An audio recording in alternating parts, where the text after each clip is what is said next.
think it's very common perception with students is that they're going to get in trouble with the police for drinking. When really, from what I see out on the day-to-day basis, your biggest worry is really not police contact. I didn't start underage drinking until pretty late, probably 17 or 18 years old. Only problem. It's a bigger problem anyway. I mean, I've worked here, I've worked in the suburbs, and I mean, like, it's a bigger problem on campus than anywhere else. Some of the people that I worked with were overage, and they would buy for me.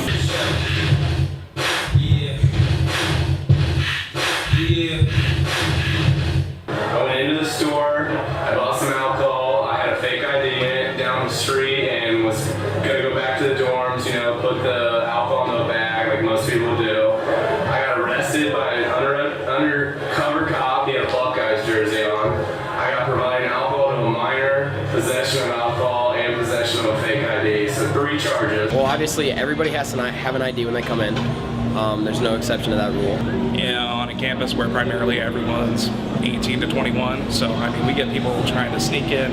I mean, you have a large person, somebody will literally try to sneak in behind them just to try to bypass the door person.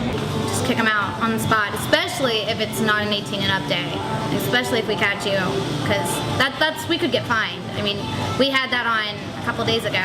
We almost got fined for having someone in here, just one person who was under 21. So. If you're sitting on your porch and you're 19, 20 years old, and you're not doing anything wrong and you're drinking a beer, you gotta have a search warrant. And there are some other exceptions to get up on the porch, but they're really kind of hard to find. But they'll be argued by prosecutors, and in the name of snuffing out game day drinking, judges will rubber stamp it. And I've had that.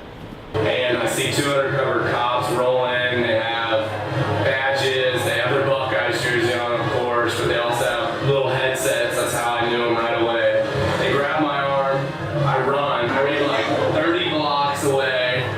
The guy screamed he was going to tase me. I got away, but the moral of the story is that I really wasn't doing anything wrong. I had about 2 beers and was outside my house just pregame for a football game like most normal Ohio State students would do. Where these police officers, unmarked, no uniforms, will see young-looking, youthful-looking students on a porch, drinking beer, eating McDonald's for breakfast, not doing it. They're not unruly. They are not doing anything illegal in public property, and these officers are going right up on the porch, asking for IDs, not asking, demanding, kind of doing the shakedown on these college kids that aren't really doing anything wrong.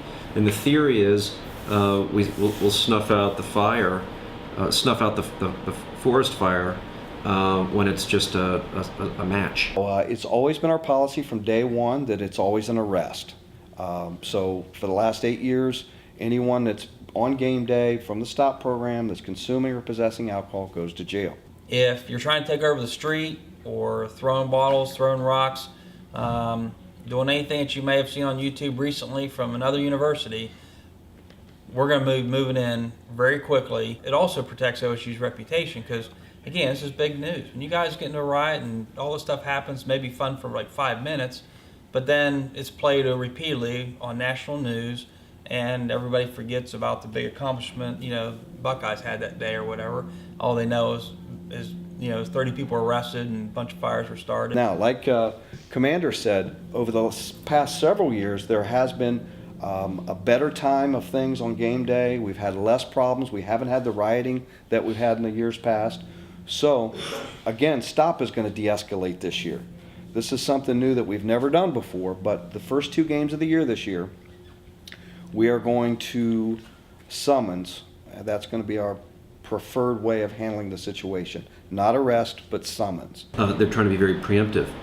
And anytime the government gets preemptive like that, they wind up just stepping all over the Fourth Amendment. And you can't just walk up onto porches and do this. They are. I mean, it's Ohio State. I mean, it's a pretty big party school, so I'm sure it's a lot of underage drinking. I think with alcohol, you have to be responsible regardless of what your age is. It just so happens that in America, you have to be over 21.